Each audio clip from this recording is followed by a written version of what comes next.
TRS ప్రభుత్వం లక్షల కోట్లు వెచ్చించి గొప్పగా ఆడుతున్నామని చెప్పిన కాళేశ్వరం ప్రాజెక్టు ఈరోజు సిరిపురం పార్వతి బ్యారేజ్ దగ్గర ఉన్నాం మనం.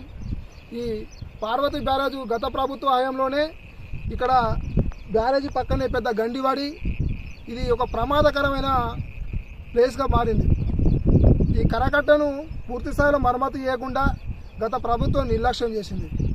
ఆ ప్రభుత్వం నిర్లక్ష్యం చేస్తే ఇప్పుడు స్థానిక మంత్రివర్యులు శ్రీధరబాబు గారు మరి కాంగ్రెస్ ప్రభుత్వం ఈ రెండు కూడా ఈ ప్రాజెక్టును ఎట్లా నిర్వీర్యం చేయాలి, ఈ ప్రాజెక్టును పూర్తి స్థాయిలో పనికి రాకుండా చేయాలన్న ఆలోచన తప్పితే ఇక్కడ ఉన్న ప్రజలకు ఉపయోగపడే విధంగా సరే గత ప్రభుత్వం తప్పులు చేసింది, స్కాములు చేసింది కావచ్చు, కానీ ఈ ప్రాజెక్టును మళ్ళీ ఉపయోగం తీసుకురావాలన్న ఆలోచన చేయడం లేదు.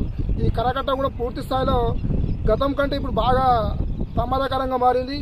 ఎందుకంటే పైనుండి ఎగువ నుండి శ్రీరామ్ సాగర్ కానీ, ఎల్లంపల్లి కానీ, కడెం కానీ ఇవన్నీ నీళ్లు ఇరుస్తున్నారు. ఈ ప్రవాహం ద్వారా రానున్న రోజుల్లో ఈ వర్షాలకు ఒకవేళ ప్రమాదకరంగా నీరు కిందికి వస్తే మాత్రం ఈ పూర్తి స్థాయిలో నీళ్లు ఇక్కడికి వచ్చి ఈ పక్కనే ఉన్న సిరిపురం, బెస్తపల్లె గ్రామాలతో పాటు పక్కనే ఉన్న పంప్ హౌస్ మరియు గుంజపాడు గ్రామాల రైతులందరికీ నష్టం జరిగే అవకాశం ఉన్నది. కానీ ఈ కట్టపైన గత వారం రోజుల కిందట గౌరవ ఎమ్మెల్యే, మాజీ ఎమ్మెల్యే పుట్టమాది గారు కూడా సందర్శించడం జరిగింది. కానీ వారు ఇక్కడ సందర్శించి ప్రాజెక్టును నీళ్లు ఆపాలని చెప్పారు, కానీ ఈ పక్కన ఉన్న కరకట్ట ఏదైతే ప్రమాదకరంగా ఉందో దాని గురించి చూపించలేదు.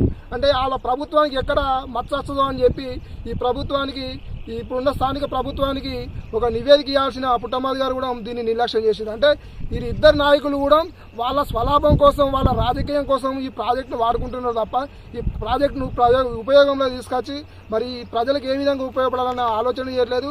ఇది ఇక్కడ ఉన్న స్థానిక అధికారులు కూడా ఈ కట్టను మరమ్మతు చేయాలన్న ఆలోచన మర్చిపోయారు.